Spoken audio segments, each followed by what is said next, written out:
In a world that's loud, the church does not have to remain silent. In a world that's dark, the church can shine God's light.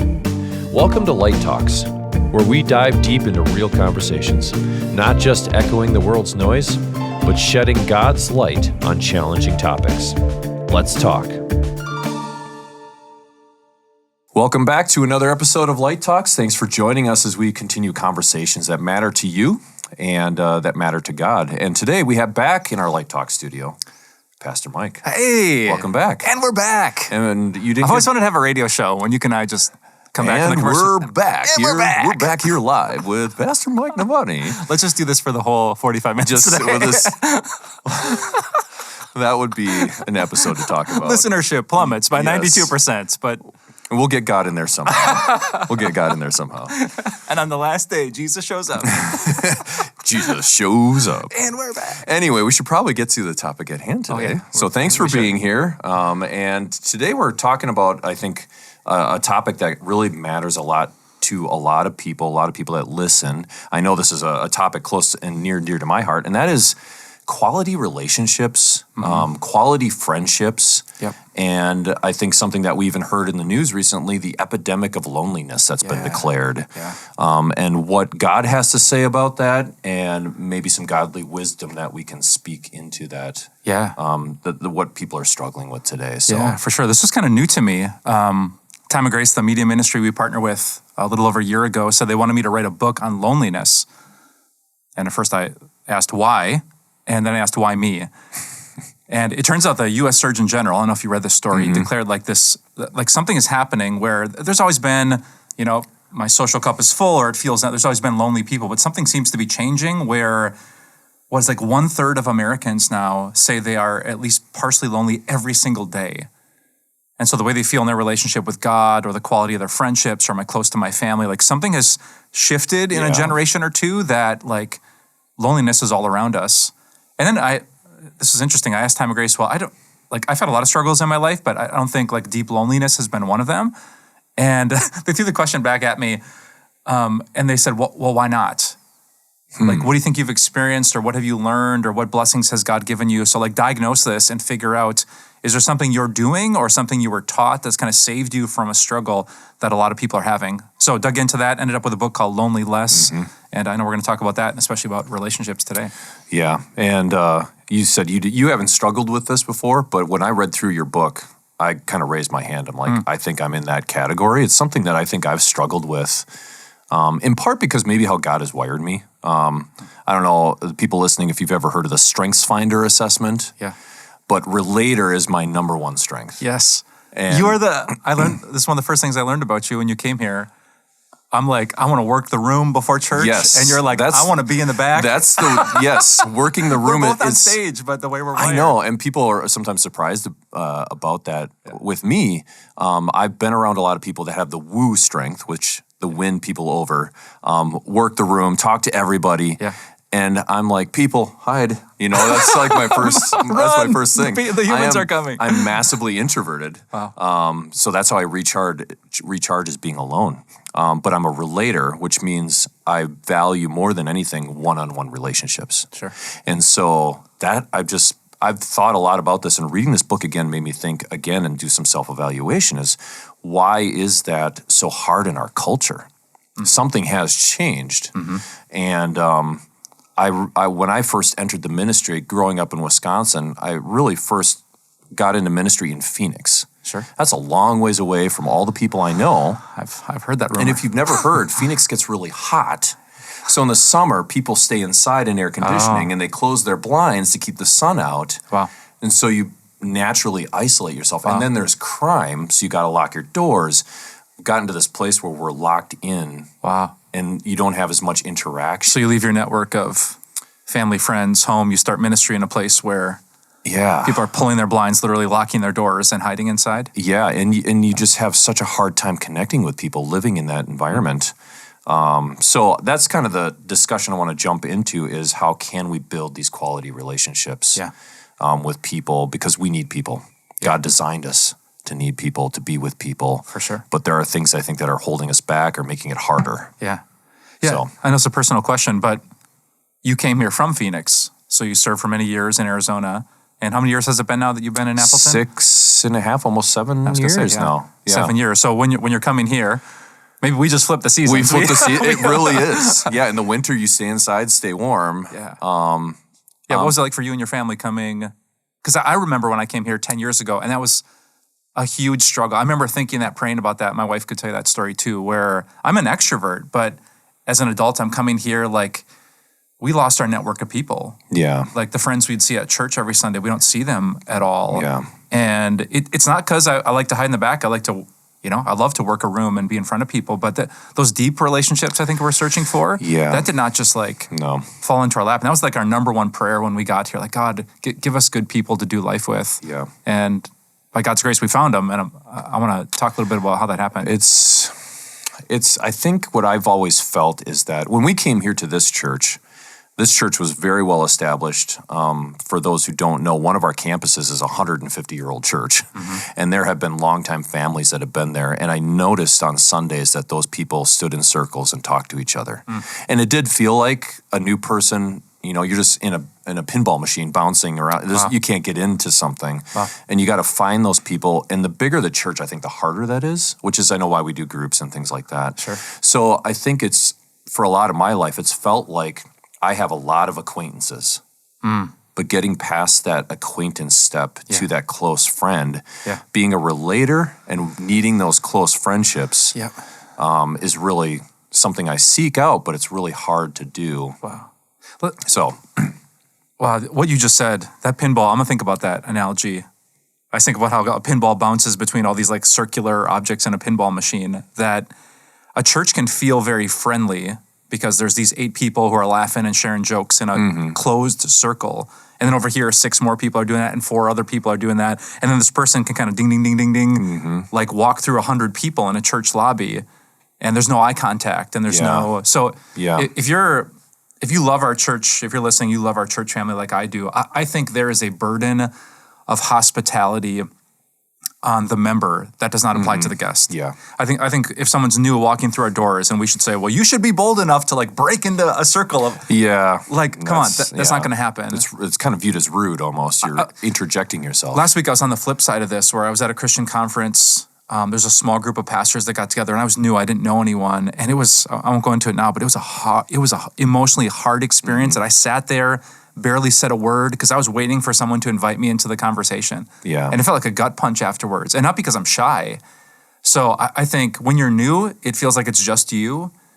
And so I just really want to encourage people. I love that you have friends at church, but like keep your head on a swivel and keep your eyes open because man, people are so nervous when they step into a church environment.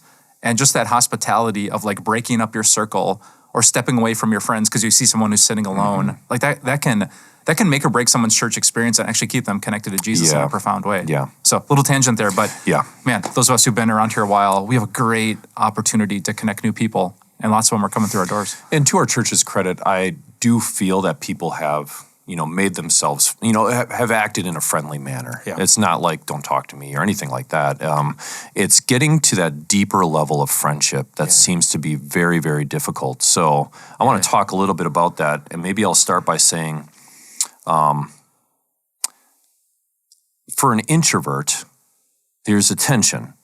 I like to be alone, but I don't like to feel alone. And you talk about this, I think, a little bit in your book. I love the fact that I have Fridays off because I work at a church on the weekends. Sure. And the family leaves. My wife goes to work, my kids go to school, and it's silent. Like, that's how I recharge. But I don't like to feel that way in my relationships, that nobody cares, that no one sees that I'm present. Yes. Things like that. So there's a difference there. So, I don't know, maybe let's dive into that a little bit. And how did we get here? How do we get to this place? Yeah. What do we do about it? So I think relationships, obviously a big, complex subject, feelings of loneliness. I kind of picture it like a credit score where there's a whole bunch of pieces of a credit score that I can't control. If there's an accident or something happens with my mortgage or there's some debt that, I'm not in total control. Like I can push a button and change my credit score. But there are things that I can do or avoid that over time can change the strength of my credit score.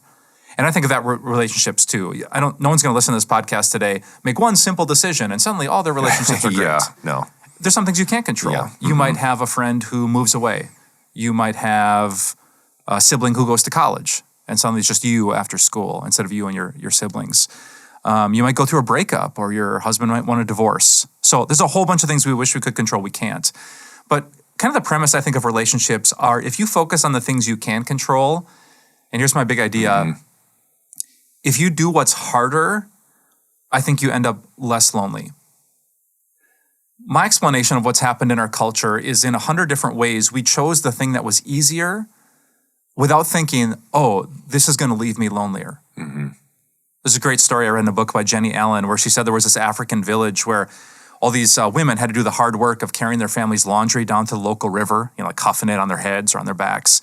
And they get to the river and they're washing everything by hand and laying it out to dry, bringing it back home, doing it the next day and the next week and the next month. Until one year, they have such an amazing harvest, an amazing crop in the village that they can afford to buy washing machines and dryers. Whoa, what a great advancement. What they find out, however, is like 6 months afterwards or a year afterwards, the rates of loneliness and depression have skyrocketed in the village. Yeah. Well, what happened? Well, those natural times that these women had to connect, to vent, to celebrate, to talk, to joke, to laugh. Like there was something built into their schedule. It was hard, but when they did it, it brought them together relationally. You insert this machine, which seems like an advantage as far as comfort and ease goes. But what did it do? It took away all those natural like parts of my schedule where I'm with other human beings. Now think about modern America. Think of everything. Yeah. Think of grocery shopping. Think of education. Think of a college experience. Think of a church experience. Like it is so much easier to stay in my jammies in my basement and watch the live stream. Turn the live stream on, yeah. And that's a great tool for some people. But you can just imagine if Sunday after Sunday after Sunday after Sunday after Sunday, I'm not with other humans who I can talk to and connect with and bond with and chat with. Like that. You don't need a doctorate to know that's probably going to affect. If I never have small talk with a cashier or standing in line because just like Uber groceries like drops it off at my front door and I don't see another human being, that if I'm on a Zoom call and we're all turning off our cameras instead of sitting before and after the meeting and joking and maybe grabbing a cup of coffee after, like it makes sense to me that if in all these areas of our life we choose what's easier, we end up lonelier. And so, part of the burden I feel is like I don't want to pile all these to-dos on the shoulders of a person who already feels kind of like, I just need help. But there is some effort to just do the harder thing temporarily, and it leads to a better thing long-term. That illustration of the washing machine really struck me when I read it. That makes a lot of sense. We see technological advancements and things, conveniences as amazing things. Yeah. And I think, and I'm starting to see this as I get older, there's always a dark side to almost any good thing that we maybe have. Absolutely. We can add preservatives to food and it can last longer and not grow moldy. And that's not good for you. The preservatives can damage your body. Sure. Whereas fresh bread that's baked that goes moldy in 24 hours is just really healthy. Yeah. There's always a backside. I can have to these it. apps and social media to stay in touch with my cousin who's 4 states away or my grandchild. And we all get hooked on this stuff. So when we're face to face with people, we're pulling out our phones. Yeah. And we don't talk to each other and actually connect. Yeah. So let's brainstorm that together. What are some of the most basic things? Like they might be harder to do right now, but if a person is listening and they want better friendships, like maybe I'll call it a hard habit that leads to a really happy result with relationships. I can think of one or two, but here's what you're thinking. I think the first thing that comes to mind is texting. We can send a message when it's convenient for them to read it. And at least my generation, we don't like phone calls as much. We just shoot a text. That's much easier. So I think that's one thing where being able actually to have even just the step of a voice conversation as opposed to a face-to-face is a good thing. And some people get nervous making phone calls now.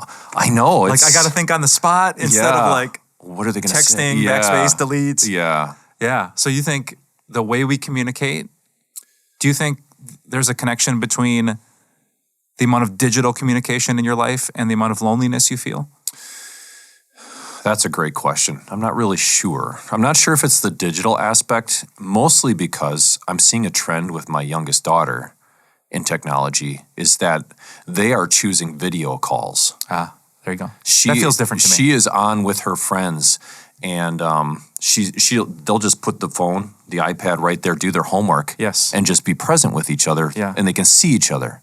Whereas my daughter, when she wants to talk to me, she FaceTimes me. I'm like, why are you FaceTiming me? Just text me. just why? And then she's like, Grumpy hi, old man. Dad. And she's like, hi, Dad, I was wondering. And she's like carrying the phone and ceiling. You know more about your ceiling than you ever Yes, thought you would. exactly. So I'm actually curious on this very specific point. That's a good distinction, though. Things might change. Maybe I'm thinking of that kind of asynchronous, like I'm texting and I'm putting my phone away, and then 90 minutes later I see the text that you sent back. I think if that becomes the norm, this like not connected, not seen, I think that has a price to it. Yeah. And I think you have to fight. One of the chapters in the book is about fighting, and I chose that word intentionally, for face-to-face time with your friends. Yeah. I have an amazing friend named Amna. She works at our church, and she, in our like close circle of friends, she is the one who fights tooth and nail so that busyness doesn't get in the way of face-to-face friendships. Yeah. And we're texting and sending dumb jokes throughout the month, but she's like, no, what's the date? We're putting it on, we are doing dinner together this month. When is it? And she will hound us. And I'm so grateful for that part of our friendship, because in the busyness, it's so easy, like, I don't know, I'll get back to it later. And she's working, she's doing the hard thing, I think, of making sure we're breaking bread around a table, which is like the explosive kind of fire that keeps our friendship going. So let's jump into that a little bit, that intentionality of making that decision. One of my pet peeves, and I struggle to get out of this, is the busyness of life. Yeah. Like we've tried to have those conversations with my family about there's only one extracurricular activity, not three. Yeah. And we find that meetings or activities, when we look at our weeks, like when do we have space to do that? Yeah. My wife and I have been trying to start we have a backyard fire pit, and just Friday night invite someone over. I love it. And just hang out, get to know them. It could be different people, it could be the same people. That was like our intentional step. And as we progress through the year, it's like Friday comes, like sometimes we make just the decision, we are so tired. we haven't seen each other this week. So why don't we just stay home and watch a movie as a family or do something like that? And then that gets sacrificed for the other people time. That busyness piece, I'm going to go out on a limb and say I loved the COVID time when we all had to stay home and all the things got shut down. So we could have just time, and it felt like you could breathe for once. And I was curious after COVID if we would go back to our busyness. And I think we did. Yeah, I think we definitely did. Yeah, it's tough. There's so many good things. I mean, I think this is the tension of it is, if as Christians we were choosing between quality friendships or worshiping the devil. What should I do? I don't know. But because it's, do I want one-on-one time with my wife, or do I want to have a couple close friends around the fire? They're both good, godly gifts. And I think that tension and balance, and involving my kids in sports, which has so many good things to it, versus, I think that's where a lot of us get stuck. Have you ever heard of like business leaders talking about writing out your ideal week? Have you heard of that practice? Yeah. Like, okay, as you think about who you are, as you think about what matters, like putting your ideal week on paper. Yeah, allocating the time where you want it. I think that's really powerful. I want to be careful because I know I'm a type A scheduling guy, so this is really what works for me and for Kim. But I find that if I just step back, kind of that rocks in the jar theory, and say, okay, our marriage matters, our kids matter, especially now before they leave the house, our close friendship matters, our faith matters. So how can we put that stuff in the calendar before things fill up? Because if we don't put it in the calendar and say, hey, we'll get together, we'll catch up, we should have coffee sometime. Like, now, that stuff always gets squeezed out by reality. I think if it gets in the calendar first, the best things happen. And if you just wait, you're right. I had an Uber driver once, a Middle Eastern Uber driver. I was in Chicago. I remember going to the Field Museum, and I was asking about, I think he's from Jordan. He's from the country of Jordan. And I was asking about America, and he's like, oh, I love this about America, and I love this about America, I love this about America. And he pauses, and he says, but, forgive my language, you're so damn busy. And he's mad. He was mad. Like, you have all of this stuff, and everyone is so damn. He just saw like the blessings of this country, and he diagnosed the culture with an expletive and an adjective. Yeah. Like, this is our problem and we don't see it. That I've chosen a life of busyness and you have to fight it.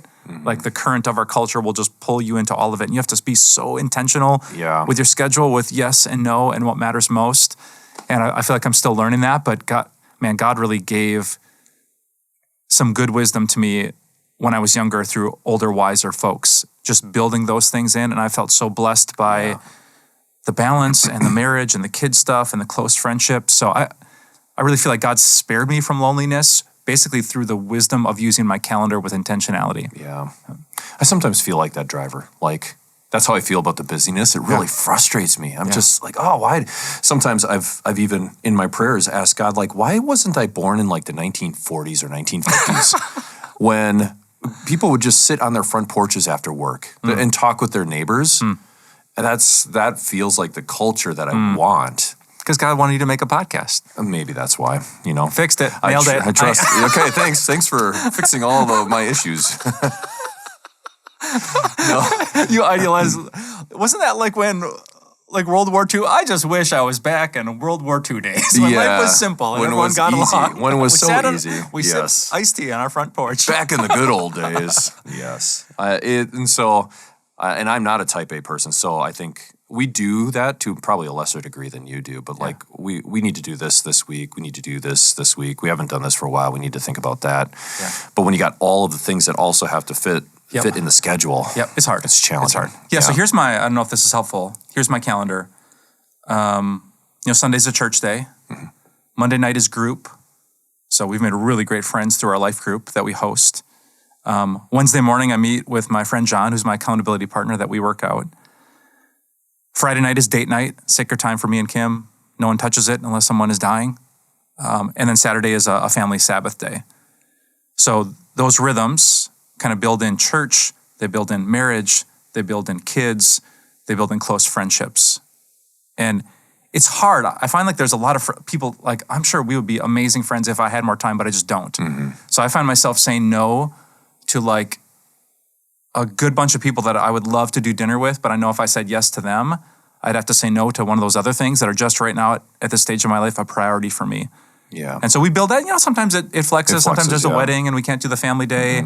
But that schedule I really feel like has been a good structure for me. And I track my hours that I work at week. I work each week.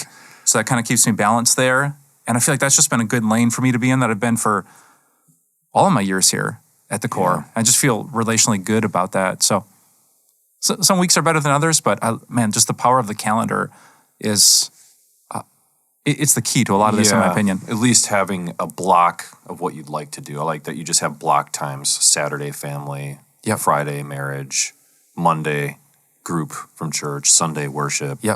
Even if you just start there and just try and fit it like that. I want to jump a little bit onto one thing you just said, which I think we talked a little bit before in a previous episode, was you have that accountability partner person, which I have found to be the thing that has probably spared me from going much deeper into the world of loneliness, is I've had that person in my life. He's been my best friend since 6th grade. Wow. We share all the stuff we're going through with each other. And he has lived across the country when I was in Phoenix. Now he lives 3 hours away, but we're on the phone with each other. One thing that maybe our generation and upcoming generations may relate to is we're both gamers. So one of the things that we do schedule in is gaming once a week together on voice chat. And we're talking about life. We're talking about how we're going to win this game, cooperative gameplay. I've said there's been some research on that too, as being a huge thing. So I've always known that he has been there for me, which has really helped. My relator wants that face-to-face friendship, I think. So it's hard that he's not here. But I know he's always got my back. Awesome. So I'm sure a lot of people need that person. And I was having a conversation recently about how do we get to that point. And I wonder if maybe what we need to do with some of our good friends is to just ask that question, hey, can you hold me accountable to this? Do you have permission to tell me when I'm being an idiot? Because I know you love me. I know you care about me. I trust you. And do I have the same permission back to you? Yeah. And I think there is a barrier that you can break through to get to that Yeah. deep, close friendship That's that it. might help a lot of people. That's so, it. If I would say like two things that I think can help with loneliness and give you better relationships. Number one, we talked about is effort. You got to get on the calendar. You can't just sit and wait with your phone in your lap. When are they going to text me? When are they going to call me? You have to give up that victim mentality of everyone's cliquey, and like that will kill you. Mm-hmm. And plus, no one will want to be around you because you're mopey and you suck the energy out of the room. Yeah. So get over that. I'll say that in love. Put yourself out there. Try. And then what you just said, vulnerability is like, man, I picture it like back in the days when you used to play Mario Brothers, and you come across one of those mushrooms, and like it grew. Like when you can be vulnerable with another human being, there is just a relational growth that happens lightning fast. Mm-hmm. And I think what we try to do in our life groups is create cultures where, hey, we love you, we want to know the real you, we want to forgive and hold you accountable. And really what I've seen in my years here at 922 is lots of my best friends have come out of those environments where, you don't click the same way with every person, but when you're sharing candidly about life, like you just feel like there's something different about those people. Mm-hmm. And it is hard. It makes you sweat a little bit or a lot bit. But when I can like show you the real me and you love me in return, you don't run the other direction. Like, I think that's almost like the basis of great friendship. Yeah. So I wish there was some like convenient, comfortable way to get around confession. But man, when you go through it and do that hard thing, I've just seen such beautiful friendships. Mm-hmm. And I'm the same with me and John, where like we know the list of things he struggles with, I struggle with. We're specifically asking. We're past the subjective fuzzy. How was your week? Yeah. And now tell me about this. Give me the number of B. Yeah. Did you do any C? Yeah. And what a beautiful thing to, you might get nervous, but like I know this person loves me. So if you're listening and you haven't like had that friend where you're like, can I tell you something? And just gonna gauge their reaction, test the waters. And if they respond well to your confession with compassion or with their own confession, like, God is opening a door for a really great relationship. Yeah. And you don't need 1,000 of those. You might just need 1, 2, 5. Mm-hmm. But that can really change kind of how you feel about relationships in general. And there might be some people listening who have tried that, but the person bailed. Sure. And so that gets back to what you were saying about you can't control everybody. You can't control everything. Thank you. Yes. I know a couple people that have said that I had a best friend, and then one day they never called me back. I never heard from them again. Yep. Which I think maybe gets into this next thing that I want to take kind of the rest of the time really diving into is the how to talk equation that you talk about in your book. Yes. So this really struck me, and the equation is you, me. Wait, don't get away first. Okay. Let me set it up this way. Okay, set it up. Is it or is it not true that when a person, let's say we're at church, person walks through the doors and you see them coming, that your heart and your brain instantly picks either I'm excited to talk to that person or oh Lord, turn and put your head down. Please help me. I know I want to be Christian. I want to be nice. Like there's something about people, even if they share a faith, that either makes us excited to have a relationship with them or reluctant. Mm-hmm. And I thought about that. Like what is it about people? And I include myself in this. Like, why would some people be excited to talk to me or be like, oh man, he's in the group? And I came up with this equation that it's really simple, but I can't, ever since I thought of it, I can't stop thinking about it because every time a conversation goes wrong or it's brutal or I come home from work, I'm like, Kim asks, how was your day? It always comes back to this, that some people know what I'm going to say, how to talk, and other people don't. Yes. And so I love that we're going to spend some quantity time on this. Yes. So now, with that set up, here's the equation. The equation is you, me, good, bad. Exactly. You, me, good, bad. Good, bad. It's so simple. It is. And here's what it means. So yes, explain it. Means if you and I are going to have a good conversation, you have to talk and I have to talk, which seems so simple.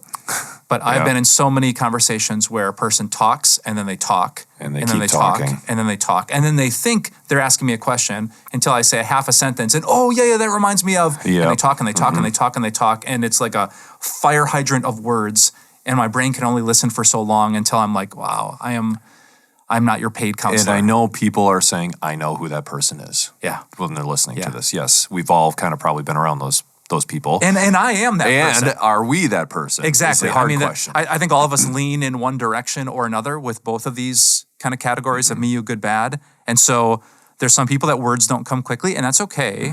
We're not asking you to be the biggest extrovert in the room. We're just asking you to realize that talking and listening is what bonds people relationally. And if you take either of those out of the equation, you're not going to have a great relationship.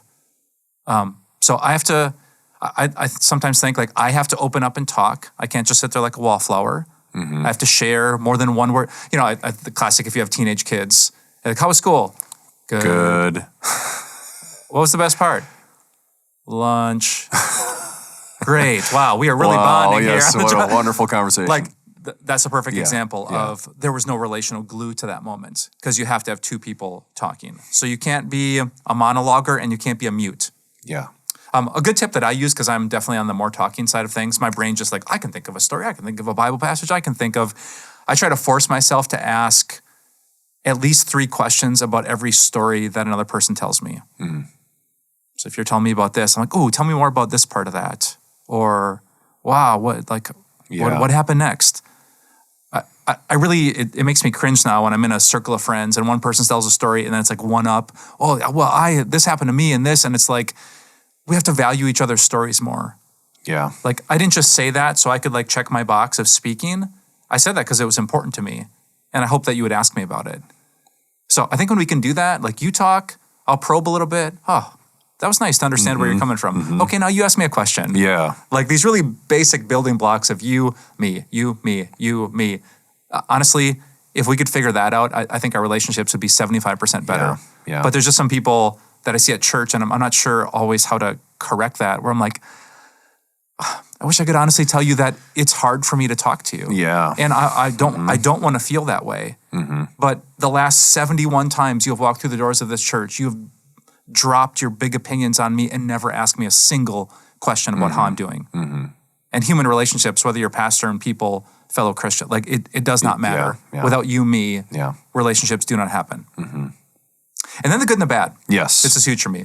So good is, we're going to talk about something good in life, what went well. And bad is, we're going to be honest about the hard things in life. Some people are super positive. That's the way they're wired.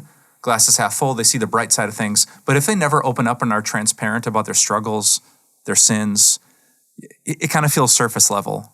And like, this person's kind of fun, but there's something like I'm not bonding or connecting with them. What's the real them? Exactly. Or the other side, if you're all the time like, this thing happened, and then this thing happened, and this thing happened. It's really tempting if you battle depression, for example. And like, I want to bear that burden with you, but this is the day the Lord has made, and there's something to rejoice in, even if it's just Jesus being with you in this moment. So I think sometimes people who are really positive can be really shallow. Sometimes people who are really transparent about things can be like really heavy. And this is why we do highs and lows at our life group, is we're literally, I tailored the life group values to try to bring me, you, good, bad into every conversation in those environments. And I'm saying, I can't think of a single person who checks those 4 boxes that I don't like talking to. Yeah. Like, you ask about me, you tell me about you, you celebrate God's blessings, you're honest about your sins. Wow, I like you. Yeah.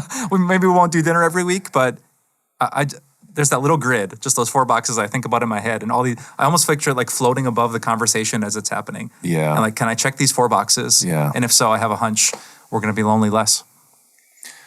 I'm just letting that sink in a minute for everyone listening. For one, I'm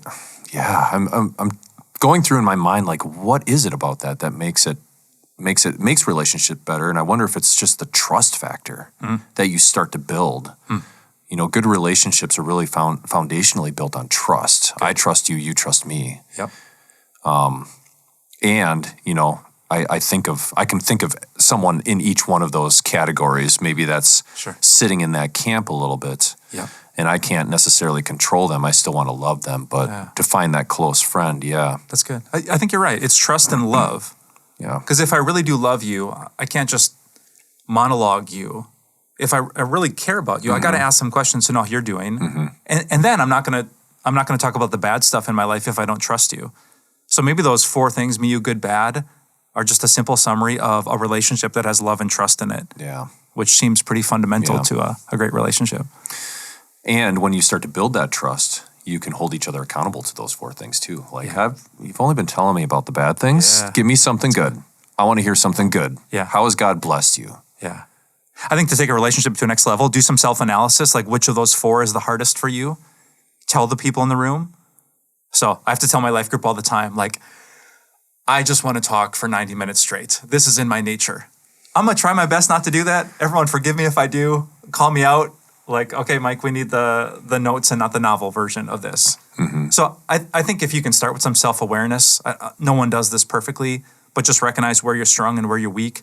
Tell that to other people, and that people are incredibly understanding if you are self-aware. Yeah. But if you're totally not self-aware of like, I step into the room and dominate, I take the ball and hold on to it, people get exhausted with that. Yeah. And then they're going to avoid you, and then they're not going to invite you out to dinner. So I think I've seen that. If you want these things, I would love an accountability partner. I would love a mentor. I would love to find my people. I don't know. I don't know if this is too harsh to say. I don't know if any of that will happen unless you learn how to talk. Yes. Yeah. Who's going to invite you over to dinner if once you get to the table, the conversation is over? Yeah. That's not going to happen. Yeah. What friends, even from church, are going to say, oh, I guess we should invite him along? Like, yeah. So yeah. This to me is, I think it's rooted in Scripture. The Bible tells us to be quick to listen, to share our heart, to confess our sins to one another, and celebrate our joy. So I think it's very biblical. But I think it's really easy to miss. And I just hope like I can do this well. I hope I can teach it to my kids. And I hope that by sharing it today, like some light bulbs go on for people like, what am I? Yeah. Yeah. When I was reading through this too and thinking about this, a passage that came to mind was, I think it's in the book of Acts, where it talks about the early church, I think Acts 2. And it says that they shared and had everything in common. Yes. And I was thinking about that passage in this context, that I wonder if part of what they had in common were these 4 things. You and me, the good and the bad. Obviously the faith that they shared in Jesus as their Savior being the root of all the commonality, but it just speaks in such a way that there was just such unity and such friendship and such bonding amongst the believers early on. Yeah. I've seen it happen. I'm amazed. Most of my best friends now, I did not know until I got into a life group with them. You talked about your long-term best friend. But for me, I've thought about this a bunch. Like I like my high school friends. I just don't see them much anymore. Or even my friends from college or seminary days. But you put me in a room with strangers and we tried to check those 4 boxes, and just friendships grew out of that. Yeah. And through my years here in different groups, like it hasn't been 100%, but so many of the people I just love being with have come out of those environments. So I think it's like it's a supercharged way to get to great friendships fast. So yeah, I'd love to put people in those environments and see what happens. Which is the puzzle piece of what we've been talking about: having your schedule, finding those times, making the effort, and getting face-to-face connection. Yeah, I had a conversation with a friend of mine back when I lived in Phoenix. We were talking about this very thing. Why is it so hard to get together? And he had just a very interesting insight to me that has always stuck with me. And he used the word proximity. Yeah. He said, it's so hard, even in Phoenix is just one big city. I think from furthest point to furthest point, it's about 100 miles across. For real? It's spread out. Wow. All you do is draw a square in the desert and build houses, and then draw another, and just keeps going and going and going. But he made the point, even we had young kids at the time. We were on the music team together, loved the music part of worship. But he said, I think part of it is we have young kids, and if we're going to come over and hang out with you guys, we got to pack up the kids. Yep. We got to get the diaper bag ready. Yep. We got to get them all in the car seats. Yep. Even if you're 3 miles away, we got to unload them all. They're going to be hungry. They might break something in your house. And then we got to get them home for naps. Yes. This is why Jesus didn't have kids. He had time to hang out with the dudes. Deep theology right there. No, this is not. Let me close my Bible for this part. That's not in the Bible, folks. Yeah. That's a great point. I think we should be understanding that there are seasons of life where you just have more time for other things. Yeah. I think before I had kids, I had way more time to hang out with way more friends. And now the number has shrunk as I've tried to invest the best time into Kim and our girls. So yeah, if you're listening and you're like in the throes of raising littles, It's hard. Have some grace for yourself. It's hard. Just recognize different seasons give you different opportunities, that single people can do things that married people can't, and married people can do things that people with 4 kids can't. Yeah. So just this mentality that I'm going to have the best friendships and I'm going to volunteer at church. Like, It might not all happen. yeah, give yourself some grace. You're human. Yeah. You're not all powerful, present everywhere. So I think Yeah. recognizing your season is pretty important too. And one of the points my friend made was that there was a family from our church that was literally on the backside of their block. And they found themselves over at their house a lot more often. Yep. Because they could walk out their front door Yes. and walk in Yes. and then walk back out of their door, and it was a lot easier. So that proximity of finding the people close to you, which in our modern culture too, even in our church, we live on opposite ends of the town. Sure. And so Sure. your neighbors, your physical neighbors, which you do talk a little bit about, Yeah. I think, just I do. who are the people physically next door to you, Yes. and how can you build relationships with them too? This is an awesome point. I never thought about this because so many good relationships happen because of proximity, but devices, for all their blessings, tempt us to ignore the people in our closest proximity constantly. So at a work meeting, you could be at the table bonding, connecting, me, you, good, batting. But if we're all kind of pulling out our phones to check about our friends who are 1,000 miles away, when we don't need to, there's nothing urgent. Maybe we miss a lot of those little proximate conversations. So I don't want to be grouchy about devices. I have them. I love them. We bought them for our kids. But I think just let the devices unite us instead of divide us. And for me, that means I almost always have to restrict my device use to when I'm alone. Because once I bring that out, my goodness, I could be sitting shotgun if Kim was driving. I have no clue what she's saying because these things are so powerful. Yeah. So I think we have to be really intentional about that, or it's going to rob us of that great gift of proximity. Because it's just from when you're growing up on the block, the kids you have in your class, the dorm room hallway that you're in, we tend to bond best with those that we just have quantity time with. And I think the device can kind of mess with that quantity time if we're all pulling it out of our pockets and disrupting the time we have together. Yeah. The temptation, it's always there. Do not disturb mode is a wonderful, wonderful feature. It really is. Just It was invented by Jesus Christ himself. you should close your Bible for that one there too. I feel like this is becoming a trend. Let me just give some random hot takes that are probably wrong while I close my Bible. Hey, speaking of Jesus though, I don't want to end this conversation without saying one of the sweetest things about being a Christian is that whatever happens with church family and friendships, whether people respond well to your confession or not.